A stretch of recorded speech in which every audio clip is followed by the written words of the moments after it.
اور 8 زیادہ سے زیادہ رکعتیں اس میں آپ ادا کر سکتے ہیں۔ کسی نے ایک سوال کیا کہ میں پورے دل اور خشوع کے ساتھ دین کے احکام پورے کرتی ہوں، اللہ بہتر جانتا ہے، لیکن بچپن سے لے کر آج تک میرے ہر کام میں، ہر بات میں مجھے ناکامیابی ملتی ہے۔ مجھے ہر بار یہی لگتا ہے کہ یہ میری آزمائش ہو سکتی ہے اور کبھی نہ کبھی میرے ساتھ سب اچھا ہو جائے گا، لیکن آج بھی میرے ہر معاملے میں مایوسی ہی حاصل ہوتی ہے۔ اب مجھے یہ لگنے لگا ہے کہ یہ آزمائش نہیں ہے، میں اللہ کی نظر میں اچھی لڑکی نہیں ہوں، شاید اسی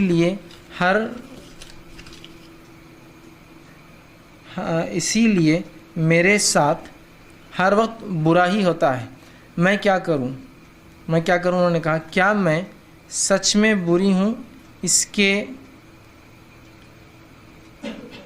لیے میرے ساتھ اتنا برا ہوتا ہے؟ مجھے بتائیے۔ دیکھیے، سب سے پہلی چیز تو یہ، کسی نے سوال کیا کہ میں جو بھی کام کرتی ہوں زندگی میں وہ ایسا ہوتا ہے کہ وہ برا ہوتا ہے، میرے سے برا ہوتا ہے۔ پہلے تو لگا آزمائش ہے، ان کو اب لگتا ہے کہ نہیں، آزمائش نہیں، میں واقعی میں بری ہوں اس لیے ایسا ہو رہا ہے۔ دیکھیے، سب سے پہلی چیز تو یہ ہوتا ہے کہ کیا ہمارے لیے اچھا ہے اور کیا برا ہے، یہ ہم نہیں جانتے ہیں۔ تو کبھی کبھار انسان اپنے لیے دعا کی شکل میں بد دعائیں کرتا رہتا ہے۔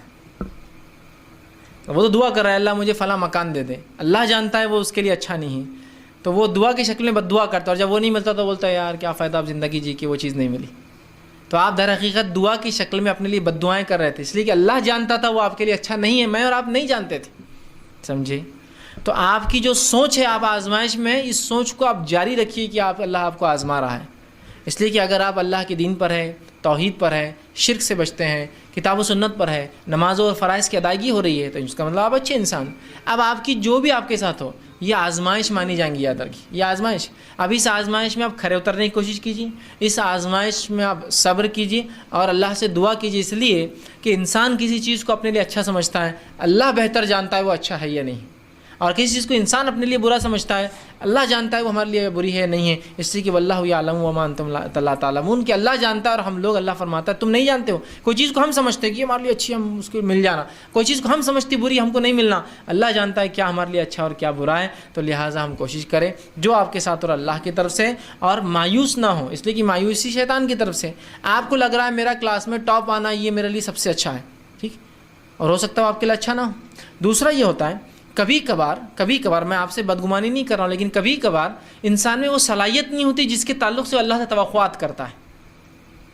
جیسا اگر میں میرے اسکول لائف کو اگر دیکھوں تو میں اتنا برائٹ طالب علم نہیں تھا، ٹھیک، اور میں اللہ سے اگر یہ خوش فہمیاں رکھوں کہ میں فرسٹ آؤں اور میرٹ میں آؤں، جبکہ میری کوشش اس کے برابر نہیں تھی، تو کیا یہ میری توقعات صحیح تھی؟ بولیے آپ۔ میں نے کبھی نماز اور روزہ نہیں کیا اور اللہ سے دعائیں کرتا اللہ میری دعاؤں کو قبول کرے، تو کیا یہ میری توقعات اللہ سے صحیح ہیں؟ میں گناہ اور معصیت میں ڈوبا اور توبہ نہیں کرتا اور اللہ سے جنت طلب کرتا ہوں، تو کیا میری توقعات صحیح ہیں؟ تو کبھی ایسا بھی ہوتا ہے ہم اپنی توقع کو، اپنی امیدوں کو، اپنی دعاؤں کو حد سے زیادہ لے کے چل جاتے ہیں، جو ممکن ہی نہیں ہوتا ہے۔ جیسا ایک صاحب مجھ سے ملے اور کہا کہ مجھے ایسا لگتا ہے میں اللہ کا گنہگار بندہ ہوں، تو میں نے کہا کیوں؟ تو کہا میرے بازو والے کروڑپتی بن گئے، میرے ادھر والے کروڑپتی بن گئے، میرے ہندو دوست کروڑپتی بن گئے، میرے سکھ دوست کروڑپتی بن گئے، اور میں اب تک لکھپتی بھی نہیں بنا، تو اس لیے میں ناکام ہوں۔ تو میں نے کہا اگر پیسہ نہ ہونا ناکامی ہے تو نبی اکرم صلی اللہ علیہ وسلم کا جس روز انتقال ہوا 32 درہم آپ نے ادھار لیے ہوئے تھے، آپ پہ قرض تھا جو کہ بعد میں چکایا گیا۔ اگر پیسہ نہ ہونا ناکامی ہے تو آخری نبی جب انتقال کر گئے تو ادھار لیا تھا پیسہ، تو پیسہ نہ ہونا ناکامی ہے کیا؟ آپ کیوں سمجھ رہے کہ کروڑپتی ہونا کامیابی ہے اور پیسہ نہیں ہونا ناکامی ہے؟ اور اپنے طرف سے وہ خواب اور خیالات میں زیادہ رہتے ہیں، ریئل دنیا سے ان کا تعلق زیادہ نہیں ہے، اور ہمیشہ دعا اللہ میں کروڑپتی بن جاؤں، ہر سال 2.5 لاکھ زکوٰۃ نکالوں۔ مطلب تم اتنا لمیٹڈ مانگ رہے، ایک تو کروڑ خالی، اس پہ 2.5 لاکھ زکوٰۃ کی بات کرتے تو ہمیشہ تمہاری محنت ہے کیا اس کروڑ کے مطابق؟ اس محنت اللہ نہیں رکھاؤں گا۔ تو کبھی ہماری توقعات بھی اللہ سے وہ ہوتی ہے جو درست نہیں۔ جیسا کہ آپ کوئی توقع کریں کہ بھائی میں میرٹ میں آؤں، میں سب سے خوبصورت لڑکی بن جاؤں، مجھے سب سے خوبصورت لڑکے سے نکاح ہو، میرا شوہر سب سے دیندار اور متقی ہو، ہمارے پاس سب سے زیادہ پیسہ ہو، ہم کو سب سے خوبصورت بچے پیدا ہو، اور اس کے بعد وہ چیزیں فیل ہوتی جا رہی، وہ آپ کو وہ شوہر تقوی والا تو لیکن مالدار نہیں اور اتنا خوبصورت بھی نہیں. آپ نے سوچا کہ اللہ میرا کلر جو ہے کالے سے گورا ہو جائے, وہ بھی نہیں ہو پا رہا, مطلب خوبصورتی کا جو پیمانہ ہے. پھر آپ کو جو ہے وہ کروڑپتی وہ بھی نہیں ملا. بچے بھی ایوریج, مطلب خوبصورتی کا جو لوگ پیمانہ بناتے ہیں, ٹھیک ہے, میرے حساب سے ہر بچہ خوبصورت ہوتا ہے, ایوریج بچے پیدا ہو رہے ہیں, بلو ایوریج جا رہے ہیں رنگ کے اعتبار سے, ٹھیک ہے, تو آپ پریشان ہو رہے ہیں. تو آپ کی توقعات غلط ہے, تھوڑی توقعات کو چینج کرنے کی ضرورت ہے, تبدیل کرنے کی ضرورت ہے, اور اپنے سے نیچے والوں کو آپ دیکھنا شروع کر دیجیے. جیسا ایک بار کچھ لوگ مجھے ملے اور اتنے مایوس کن کہ میں جس زندگی کے جس مرحلے سے یاد کرتی ہوں, میں بیمار ہوں. بولے میں بچپن میں بیمار تھی, میں بڑی ہوئی بیمار تھی, میں شادی ہوئی بیمار تھی, مجھے بچے میں بیمار تھی, میں یہ ہوں. اتنے مایوس, میں نے کیا بیماری ہے؟ تو ایسی بیماریاں جو اتنی ہلکی پھلکی کی جس کو بیماری بولا بھی نہیں جائے گا. میرے کو ہر بار کھانسی ہو جاتی, میرے کو ہر بار زکام ہو جاتا, میں سمجھتی ہوں بہت گنہگار ہوں اس لیے ایسا ہو رہا. مطلب ایسی بیماریاں کہ شاید انہوں نے چونکہ بیماریاں دیکھی نہیں تھی نا, اس لیے ان کو بیماریاں بڑی لگی. میں نے کہا ٹھیک ہے, بہت آپ واقعی مصیبت زدہ دی کریں, ٹھیک ہے. میں نے کہا چلیے آپ یہ مصیبت کو ہٹانے کا کچھ حل نکالتے ہیں. کہاں کچھ حل نکالی. تو میں نے کہا اب ایک کام کیجیے, ہمارے پاس ایک گھاٹی دواخانہ ہے اورنگ آباد میں, ٹھیک ہے, وہاں کے کیجولیٹی سے شروع کیجیے, آئی سی یو, ایسے سب جگہ جائیے اور کچھ لوگوں سے ملتے جائیے اور پوچھیے کیا مسئلہ ہے, کب سے, کیا مسئلہ ہے, کب سے. تو چونکہ وہ سائیکولوجیکلی بہت پریشان تھے, ان کے شوہر بھی پریشان تھے, انہوں نے کہا میں اب لے کے جاتا ہوں. انہوں نے اپنی بیوی کو لے کے گھاٹی چلے گئے. پھر وہ ایک ایک وارڈ میں جاتے اور لوگوں سے خالی پوچھتے کیا ہوا, کیا معاملہ تھا, کب سے, مطلب ایسا پوچھنا سب سے. ایک 2-4 وارڈ میں جاؤ, ایسا پوچھو کب سے بیمار, کیا معاملہ ہے. اور وہاں کوئی بھی بتاتا ہے, غریب لوگ ہوتے ہیں بیچارے, پریشان ہوتے ہیں. تو جب وہ 2-4-5 لوگوں کے پاس گئے تو ان کی بیوی نے کہا بس واپس گھر پہ چلو اب جلدی, کھاپون بہت اچھے ہیں. کوئی آدمی بیمار ہے جس کو السر ہے پیٹ میں, پیدائش سے السر ہے, 30-40 سال کی عمر ہے, آج تک برداشت کر رہا ہے, یہ ہاتھ کٹ گئی, وہ ہاتھ کٹ گئی, وہ ہاتھ کٹ گئی, وہ ہاتھ کٹ گئی, یہ نکال لیے, وہ نکال لیے, وہ چینج ہو گیا, آج بھی پریشان. ان کی کیا بیماری تھی؟ کھانسی سے پریشان تھے پوری زندگی سے. تو آپ کو پتہ بھی نہیں ہوتا ہے کامیابی کیا اور ناکامی کیا ہوتی. تو آپ کو لگتا ہے جو میرے پاس ہے وہی ناکامی ہے جو مل رہی, کامیابی وہ ہے جو ان لوگوں کے پاس ہے. تو اگر آپ سمجھ رہے آپ پیسوں کا, آپ نے چونکہ لکھا نہیں کیا مسئلہ ہے اس لیے میں عام جواب دے رہا ہوں, آپ سمجھ رہے ہیں بس پیسہ نہیں ہونا ہی ناکامی ہے, یا آپ اگر سوچ رہے ہیں تو اپنے سے غریب کو دیکھیے اور آپ بولیے پھر آپ کامیاب ہے ناکام ہے. یا آپ سے غریب کو نہیں دکھ رہا آپ کو, تو آپ کے فیملی بیک گراؤنڈ میں دیکھیے آپ کی صحت اور دوسروں کی صحت. آپ کہیں گے نہیں صحت دیکھو اللہ نے ان کو پیسہ صحت نہیں, میرے کو صحت بھی ہے. میں ہر بار نہیں کہہ رہا ہوں کہ جو مالدار ہوتا ہے اس کی صحت اچھی نہیں ہوتی ہے. کچھ لوگ ایسا سمجھتے ہیں دیکھو اتنا پیسہ آ گیا نا بیمار ہو گئے انہوں, میں ایسا نہیں بولتا ہوں. میں یہ بولنا چاہ رہا ہوں کہ کچھ مالدار ہوتے ہیں لوگ لیکن صحت نہ ہونے سے پیسے کا فائدہ نہیں اٹھا پاتے. کچھ لوگ غریب ہیں لیکن صحت اتنی اچھی کہ اس کا فائدہ اٹھا رہے. تو آپ کمپیئر کیجیے, الحمدللہ یار وہ اگر کروڑپتی ہے جو میں سوچ رہی ہوں, لیکن مجھے اللہ نے صحت دیا جو کروڑوں سے زیادہ مہنگی ہے, مطلب کروڑ روپے میں بھی وہ نہیں مل سکتی, لاکھوں کروڑوں خرچ کر کے میں صحت مند نہیں ہو سکتا. الحمدللہ یہ کتنی بڑی بات ہے نا. تو آپ کیا کیجیے, وہ مایوس کن حالات سے جو شیطان ڈالتا ہے نکل کر ہر چیز میں اللہ تعالیٰ کی طرف سے اپنی مدد اور رہنمائی سمجھیے کہ میں نے توقع کی تھی کہ اس کام میں میں کامیاب ہو جاؤں گی, اور اگر اس کام میں میرے اعتبار سے نہیں ہوئی تو آپ یہ کیجیے الحمدللہ میں نے تو ایک چیز سوچی تھی وہ ہوا جو میرے رب نے میرے لیے بہتر سوچا تھا. ٹھیک ہے, تو آپ جس چیز کو ناکامی سمجھ رہے ہیں نا, انشاءاللہ ہر ناکامی آپ کی کامیابی میں بدلتی جائیں گی. آپ دیکھیے یہ چیز سمجھ میں نہیں آتی. اللہ کے اپنے پلانس ہوتے ہیں ہر کام کے لیے, ایک اس کے اپنے ایک ارادے ہوتے ہیں, اس کے ایک اپنے وہ ہوتے ہیں. اور میری ایک عادت تھی, میں ہمیشہ سوچتا تھا کہ ایسا کیوں ہوتا, ویسا کیوں ہوتا, اور غور کرتا ہوں چیزوں پر, نظر رکھتا ہوں کہ یہ آدمی ایسا ہے فلاں ہے. کچھ دنوں تک اس سے کچھ کنکلوژنس اور رزلٹ نکلتے ہیں آدمی لوگوں سے کہ کیا ہم سمجھ اس کو کامیابی اور اس میں خوش, اور بعد میں مجھے لگتا ہے واقعی میں ناکامی تھا. اس لیے کہ جب میں وہاں سے نکلا دوسرے لوگ ایسے نقصان میں رہے کہ میں جو نقصان اٹھایا الحمدللہ کچھ بھی نہیں تھا, میں سکسیزفل تھا اس میں.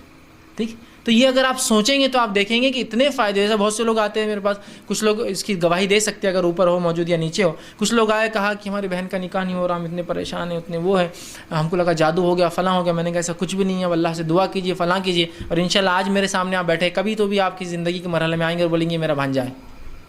ٹھیک, پھر آپ یاد کرنا اس مرحلے کو جب آپ کی بہن کا نکاح نہیں ہو رہا تھا, پریشان تھے, پھر اس کا نکاح ہوا, ایک اچھے گھر میں گیا, آج اس کو بچے ہیں. تو تب آپ کمپیئر کرنا بھولنا نہیں پھر وہ سچویشن کو, نہیں تو آپ ہمیشہ اس کو ناکامی سمجھ رہے تھے جبکہ وہ کامیابی تھی. اس لیے کہ جب جو رشتے آپ انکار کر رہے تھے آج ان کے نکاح جن سے ہوئے بڑے مسائل میں رہے, اور جو آپ کو ملا جو لیٹ ملا بہن بھائی الحمدللہ اتنا نیک اور اتنا اچھا انسان تھا, اتنے اچھے سے بہن کو سنبھال رہا, بچوں کو. کمپیئر کیجیے پھر اس حالت کو. تو میں ان کو ایسا بول کے گائیڈ کرتا تھا, پھر کچھ لوگ آتے پھر جا کے بعد میں آ کے بولتے تھے فضل صحیح بات آپ نے بولے, نکاح ہوگا بہن کا بڑی اچھی. ہم جس رشتے کو پہلے رو رہے تھے کہ وہ چھوٹ گیا, بڑے نعمت چلے گئی, آج ہم نے دیکھا کہ وہ لڑکا تو ایسا نکلا, اس نے بعد میں جس لڑکی سے نکاح کیا وہ بھی رشتہ دار تھی ہماری, ایسا کیا, اور ہماری بچی ایک غیر لوگوں میں گئی, مطلب جو ہمارے پہچان کے نہیں تھے, لیکن آج ماشاءاللہ وہ خوش ہے. کمپیئر کیجیے اس حالت کو. تو شکر کا مادہ ہوتا ہے. اور اپنے سے کمتر لوگوں کو دیکھیں, اپنے سے غریب لوگوں کو دیکھیں, صحت میں اپنے سے کم لوگوں کو دیکھیں. تو جس نعمت کو آپ سمجھ رہے جو آپ کو نہیں ملی, جو ملنا چاہیے تھی, آج جو ہے اس نعمت کے مقابلے میں نیچے والوں کو دیکھیے تو احساس آپ کے اندر اچھائی کا احساس جاگیں گا, اللہ کا شکر جاگیں گا. آپ یہ احساس بالکل نکال دیجیے آپ کے ساتھ برا ہو رہا ہے. کچھ برا نہیں ہوتا دنیا میں, وہی کچھ ہوتا ہے جو اللہ رب العزت چاہتا ہے. یاد رکھیے, انسان جو چاہتا ہے وہ نہیں ہوتا ہے. تو آپ اس کو اللہ کی مرضی سمجھیے اور اس کے مطابق رہیے.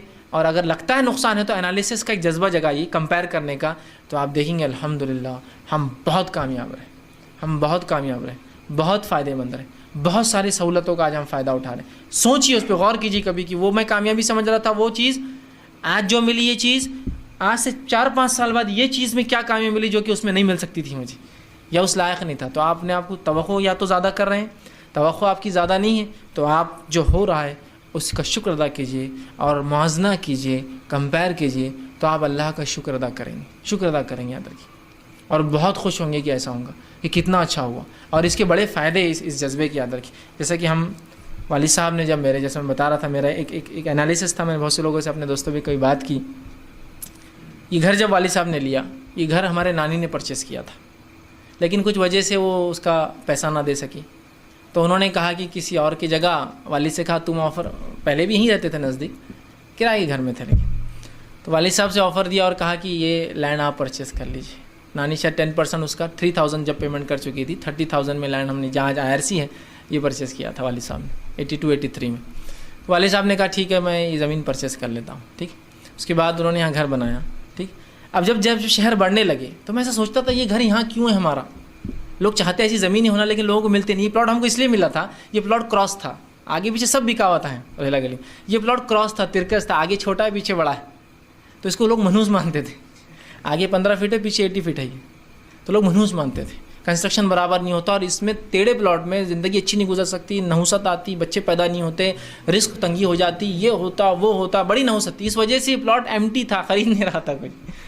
سمجھ رہے آپ؟ تو یہ پلاٹ انہوں نے پرچیز کر لیا, چونکہ اس لیے کہ چیپ ریٹس تھے, سستا تھا, اور کوئی لے نہیں رہا تھا اس کو, چونکہ وہ ہوتا تھا. تو میں یہ سوچتا تھا جب میں چھوٹا تھا, یہ جگہ جو ہے, یہ جب شہر بڑھنے لگے تو یہ پرائم لوکیشن ہوتا جگہ ہے, اور یہ روہیلا گلی کے اندر بھی پرائم لوکیشن ہے, ناک کی حیثیت ہے اس کی گھر کی. آپ جب آتے تو یہ دکھتا ہے آپ کے سامنے, آپ جب ادھر جائیں گے تو یہاں 3 روڈ آ کر یہاں ملتے ہیں. مطلب اب دنیا کی ویلیویشن کے اعتبار سے دیکھیے نا, ایسے کتنا لوگ سڑک پہ فرنٹ چاہتے ہیں, فرنٹ چاہتے ہیں نا, فرنٹ کتنا ہے بولتے ہیں, اس کو ماشاءاللہ یہاں سے وہاں تک 120 فٹ کا فرنٹ ہے, اور وہاں سے وہاں تک 20, تو پورا ملا کے 120 فٹ دیکھ سکتے ہیں آپ اس گھر کو, ہمارے ادھر سے ادھر تک. اور یہ پلاٹ بازو کا بھی ہمارا, چونکہ گھر کا راستہ خالی ہے, اس کو بھی انکلوڈ کرے تو یہاں سے وہاں تک ہم 220 کا ہم کو فرنٹ ہے, جو لوگ دیکھ سکتے ہیں ہر طرف سے اس بلڈنگ کو.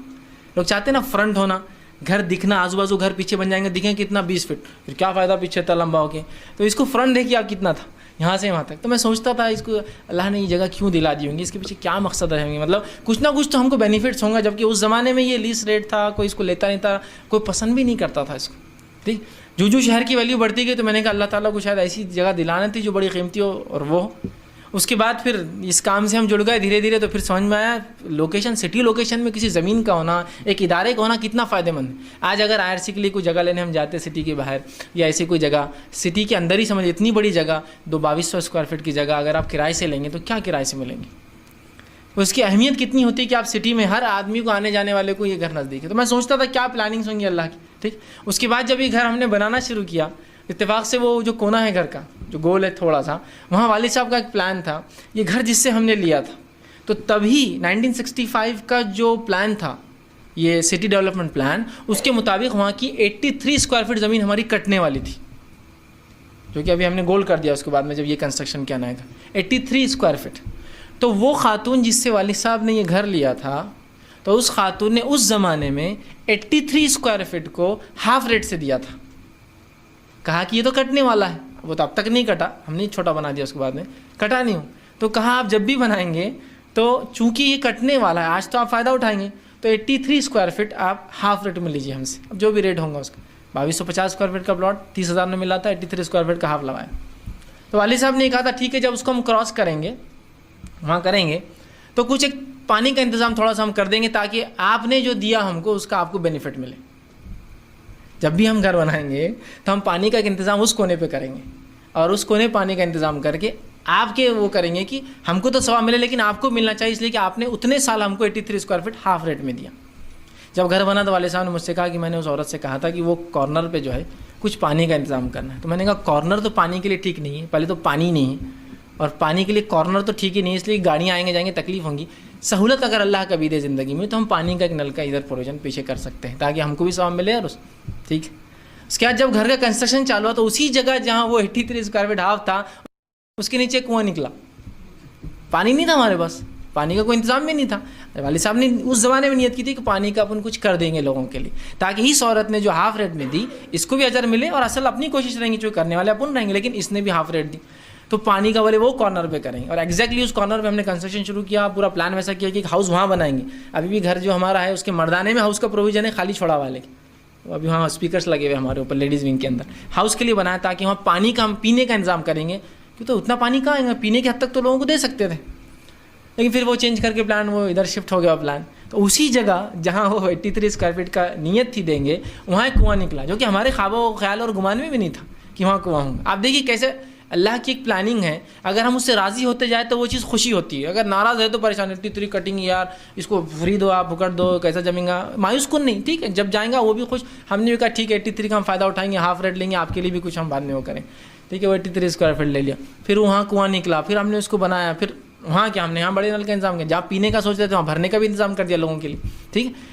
تو یہ اللہ کی پلاننگ ہے، دیکھیے ہم اس کو نہیں سمجھ پا رہے تھے کیا ہے، لیکن اگر ہم راضی ہوتے جا رہے راضی ہوتے جا رہے راضی ہوتے جا رہے تو ہمارے لیے ہر حالت خوش کن ہے، ہم خوش ہوتے جا رہے ہر، اور جب ہم ناراض ہوتے جا رہے ناراض ہوتے جا رہے ناراض ہوتے جا رہے تو ہر چیز ہمارے لیے بے اطمینانی پیدا کر رہی، ہمارے اندر رنج پیدا کر رہی، ہم کو ڈپریس کر رہی، شیطان ہم کو ورغلا رہا، شیطان ہم کو یہ بتا رہا وہ بتا رہا۔ تو اگر کتاب و سنت پہ ہم ہیں، فرائض کی پابندی کرتے ہیں، تو آپ مت سوچیے کہ اللہ آپ سے ناراض ہے، یہ آزمائش ہی ہے۔ اور آزمائش بھی کیوں سمجھتے ہیں، جس حالت میں اس میں خوش رہیے، شکر ادا کیجئے، تو وہ آزمائش میں بھی آپ فائدہ اٹھائیں گے۔ انبیاء علیہ الصلوۃ والسلام کے تعلق سے اللہ کے رسول فرماتے ہیں انبیاءوں کے ساتھ اللہ نے اتنا سخت آزمایا ہے کہ کچھ کو ٹاٹ اوڑھ کے رہنا پڑا، کچھ تو ایسے گزرے انبیاء اور صلحاء نیک لوگ کہ جن کی آنکھ میں کیڑے پڑ گئے تھے، لیکن پھر بھی اللہ کا شکر ادا کرنا نہیں چھوڑتے تھے۔ تو ایسی حالت تو آپ کی میں سمجھتا نہیں ہے کہ آپ ٹاٹ پہ رہ رہے ہیں، آپ پڑھے لکھے دکھ رہے ہیں، آپ نے سوال لکھ کر دیا تو گھر کے حالات بھی میں سمجھتا ہوں اچھے ہی ہوں گے، ہے نا، تعلیم یافتہ ہے، نہ آپ کو ایسی بیماریاں ہیں جس میں جیسا انبیاؤں کے ساتھ وہ کیڑے پڑ جاتے تھے جسموں میں، ایسے بھی کچھ نہیں الحمدللہ۔ تو ان حالات کو دیکھتے ہوئے شکر شکر شکر شکر ادا کیجئے، تو ہر جگہ آپ کو پازیٹیو بینیفٹس، اچھائیاں، فائدے نظر آئیں گے۔ جب زمین لی تھی ہم نے تو یہ ناقص زمین تھی، گاؤں مکھ بولتے تھے اس کو، خراب زمین تھی۔ آج اگر بیچنے جاتے لوگ کروڑوں میں لینے کے لیے تیار ہے، اتنا بڑا فنڈ ملتا ہے، اس سٹی کی اس بیس میں آتا ہے، آتی پرائم لوکیشن، آپ کا محلہ دکھتا ہے، 100 فٹ کی روڈ ہونے والی، تو ظاہر سی بات ہے یہاں سے تو وہ جہاں تک روڈ جائیں گی وہاں تک گھر دکھیں گا، یہاں سے 100 فٹ کا روڈ ہے اب جو جانے والا ہے، جو پلان ہے گورنمنٹ کا، جو یونین بینک کو توڑتا ہوا وہ سرافے سے پورا اوپر چڑھے گا، تو آپ اندازہ لگا یہاں سے 300 میٹر دور سے گھر دکھے گا۔ پھر جب ہم نہیں جانتے، جب تو ہمارے لیے وہ ایک دم پرائم نہیں تھا، مجبوراً جو ہے سستا تھا، حالات بھی نہیں تھے گھر کے، تو لے لیا، تو اللہ نے حالات بنائے۔ دیکھیے آج وہ چیز جو خراب تھی وہ سب سے اچھی ہو گئی، ہو سکتا ہے کل پھر یہ سب سے خراب ہو جائے، تو اللہ لوگوں کے اعتبار سے چیزوں کو، لیکن اگر ہم شکر کا مادہ رکھیں تو دیکھیے ہر چیز میں آپ بینیفٹ اٹھائیں گے، ہر چیز میں اللہ کی مرضی آپ کو نظر آئیں گی۔ ہاں لیکن آپ کتاب و سنت کے مطابق، یہ نہیں کہ آپ گناہ کرتے جائیں اور کہ اللہ کی مرضی، ٹھیک ہے، نیکی میں رہیے، پھر دیکھیے انشاءاللہ تو آپ ڈپریس مت ہوئیے، ناراض مت ہوئیے، اللہ تعالیٰ آپ کے لیے کچھ نہ کچھ بہتر اور اچھا آپ کے لیے اٹھا کر رکھا ہوگا۔ کسی نے آگے ایک سوال،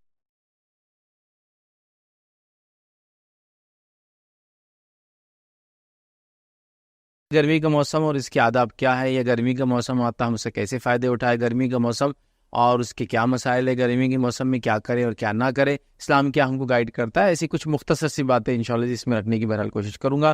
اب موسم گرما میں ہمیں کیا کیا کرنا چاہیے۔ موسم گرما کی ایک بنیادی چیز اگر دیکھیں تو دن عمومی طور سے گرمی کے اندر بڑے ہو جاتے ہیں اور راتیں چھوٹی ہو جاتی ہے، اور بڑے دن سخت ہوتے ہیں گرمی کے اعتبار سے، اور راتیں عمومی طور سے بڑی سہانی ہوتی ہے۔ سب سے پہلی چیز یاد ہے کہ دھوپ کے اندر خواہ ہمیں نہیں بیٹھنا چاہیے، کہ گرمی سے بچنے کے لیے یاد رکھے سر پر کپڑا وغیرہ رکھنا چاہیے، یاد رکھے سردی کا حس نہیں ہے، اسے کوئی فرق نہیں پڑتا، سردی کا حس ہو یا نہ ہو، گرمی کا حس ہو یا نہ ہو، سینس ہو یا نہ ہو، اس کا امپیکٹ اپنی جگہ ہے، کہ گرمی میں جو ہے پیدا ہونے والے جو امراض سے ہمیں پناہ مانگنا چاہیے اللہ کی۔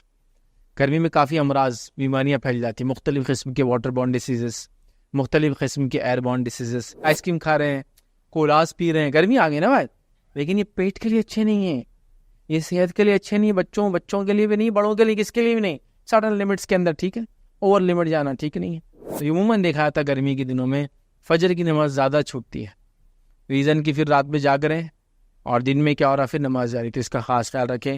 گرمی ہو یا سردی ہو، بارش ہو یا کوئی موسم ہو، ہماری نمازوں پہ کوئی کبھی حرف نہیں آنا چاہیے. خاص طور سے فجر پہ یاد رکھیے. یہ ہوتا ہے کہ جہنم نے اپنے رب کے حضور میں شکایت کی اور کہا کہ میرا ایک حصہ دوسرے حصے کو کھا جاتا ہے، میرا بعض حصہ بعض حصے کو کھا لیتا ہے. تو اللہ تعالیٰ نے اسے جو ہے 2 سانسیں لینے کی اجازت دے دی. اور روایت میں آتا ہے ایک سانس سردی اور ایک گرمی. تو ایک سانس جب لیتی ہے تو سردی، اور ایک سانس جب لیتی ہے تو دنیا میں گرمی کا جو ہے موسم آ جاتا ہے. بسم اللہ الرحمن الرحیم. الحمد للہ رب العالمین والصلاة والسلام علی رسولہ الکریم وعلی آلہ وصحبہ اجمعین. رب اشرح لی صدری ویسر لی امری واحلل عقدۃ من لسانی یفقہوا قولی. اما بعد، تمام تعریفیں اس اللہ عز و جل کی لائق و زیبا ہے جو تمام جہانوں کا بنانے والا اور اسے پالنے والا ہے، اور درود و سلام اس کے آخری نبی محمد صلی اللہ علیہ وسلم پر. الحمدللہ ہم تمام یہاں اس ہفتے واری درس کے لیے جمع ہوئے. انشاءاللہ اس ویکلی لیکچر کے اندر جو ٹاپک پہ آج ہم روشنی ڈالیں گے اور جو آپ کے سامنے اعلان بھی کیا گیا تھا، وہ ہے گرمی کا موسم اور اس کے آداب، یا جو سمر سیزن اور اس کے اندر ہم کو کن چیزوں کی احتیاط کرنا ہے، یا گرمی کا موسم اور اس کے جو ہے آداب اور اس کے مسائل. یہ بہت ساری باتیں ریلیٹڈ ٹو جو ہے سمر سیزن ہم دیکھیں گے. اسلام کیا ہم کو گائیڈ کرتا ہے، ایسی کچھ مختصر سی باتیں انشاءاللہ اس میں رکھنے کی بہرحال کوشش کروں گا. ایک مومن کا معاملہ تو یہ ہوتا ہے کہ وہ ہر نعمت کا فائدہ اٹھاتا ہے. اللہ رب العزت کی مختلف نعمتیں ہیں، اور ان نعمتوں میں سے یاد رکھیے جو موسم ہے الگ الگ جو آتے ہیں، سردی، گرمی، بارش، اور ہمارے پاس ہمارے ملک میں یہ آتے ہیں، دیگر ممالک میں اور بھی موسم آتے ہیں یاد رکھیے. اس کے علاوہ یہ کبھی کبھار یہ موسم نہیں ہوتے، کچھ اور موسم ہوتے ہیں. جیسے عرب کے علاقے میں آپ لیں گے سردی اور گرمی ہوتا ہے، کبھی کبھار بارش ہو جاتی ہے. اسی طرح وہ علاقے جہاں برف ہوتی ہے یاد رکھیے وہ سردی ہوتا ہے اور آٹم ہوتا ہے، مطلب ایک چھوٹا سا موسم ہوتا ہے، پتجھڑ بولیں گے، خالی بہت مختصر ہوتا ہے، جس میں لوگ تھوڑے گرم کپڑے نکال لیتے ہیں، تھوڑا سمندر کے کنارے جاتے ہیں، ورنہ سردی میں جر ہوتی ہے. لیکن ہم جس علاقے میں رہتے دنیا کی یاد رکھیں، یہ ان چند علاقوں میں سے ایک علاقہ ہے جہاں 3 موسم برابر چلتے ہیں سال بھر. مطلب اتنا ایگزیکٹ ہے کہ ہم لوگوں نے اس کو طے کیا 4 مہینے 4 مہینے اور 4 مہینے، ہے نا. بالکل ہم جس علاقے میں رہتے ہیں، خاص طور سے اورنگ آباد کا جو شہر ہے سینٹرل مہاراشٹر میں آتا ہے ہمارا، اور اس کے اطراف کے جو علاقے ہیں بالکل 3 موسم ہوتے ہیں، اور بالکل ایک دم سیزن ایسے ہوتے ہیں کہ جون، جولائی، اگست، سپٹمبر بارش، اکتوبر، نومبر، دسمبر، جنوری سردی، فروری، مارچ، اپریل اور مئی یہ ہوتا ہے گرمی. پھر اس کے بعد تو سیزن 4 مہینے کے الحمدللہ سیزن ہوتے ہیں. تو یہ سیزن جو ہوتے ہیں یہ بھی اللہ رب العزت کی نعمت ہے، یہ آتے اور جاتے رہتے ہیں. ایک مومن کا کام ہے کہ وہ ہر چیز کا، ہر نعمت کا فائدہ اٹھاتا ہے، تو ان سیزنز کا بھی بہرحال وہ فائدہ اٹھائے. ایسا نہ ہو کہ ہم سیزنز کو یا ان کے جو فائدے ہوتے ہیں دن کے چھوٹے اور بڑے ہونے میں، سردی اور گرمی کے ہونے میں، ہم جو اس سے جو ہے جس کو ہم کہیں گے پریشان ہوں، بلکہ ہم لوگ ان نعمتوں کا فائدہ اٹھائیں. اور ایسا نہ ہو کہ ان نعمتوں کو ہم ضائع کریں اور بعد میں پچھتاتے رہے زندگی بھر کہ کاش کی ان نعمتوں کا جو وقت کی شکل میں ملا تھا، سردی، گرمی اور الگ الگ موسم میں آ رہا تھا، ہم لوگوں نے اس کا صحیح فائدہ نہیں اٹھایا اور آج ہم جو ہے اس کے تعلق سے پریشان ہیں. تو بہرحال تو یہ اللہ رب العزت کی نعمتیں ہیں، اور ہر نعمت کے تعلق سے اس نعمت کا بھی ہم نے فائدہ اٹھانا چاہیے. ہمارے علاقے میں چونکہ 3 موسم ہوتے ہیں تو ہم لوگ 3 موسم پہ انشاءاللہ اس بات کریں گے. آج کی جو کڑی ہوں گی وہ جو ہے گرمی پر ہوں گی، اگلی کڑی جو ہے سردی پر، اس کے بعد انشاءاللہ ہم بارش کے موسم پہ بھی چند باتیں آپ کے سامنے رکھیں گے. اب آئیے گرمی کا موسم کیوں آتا ہے وہاں سے ہم بات کو شروع کرتے ہیں. گرمی کا موسم کیوں آتا ہے اس تعلق سے ایک مشہور روایت ہے جو صحیح بخاری کی روایت ہے، اور اس روایت کے الفاظ یہ کہ اللہ کے رسول صلی اللہ علیہ وسلم نے فرمایا، کہا کہ جہنم نے اپنے رب کے حضور میں شکایت کی اور کہا کہ میرا ایک حصہ دوسرے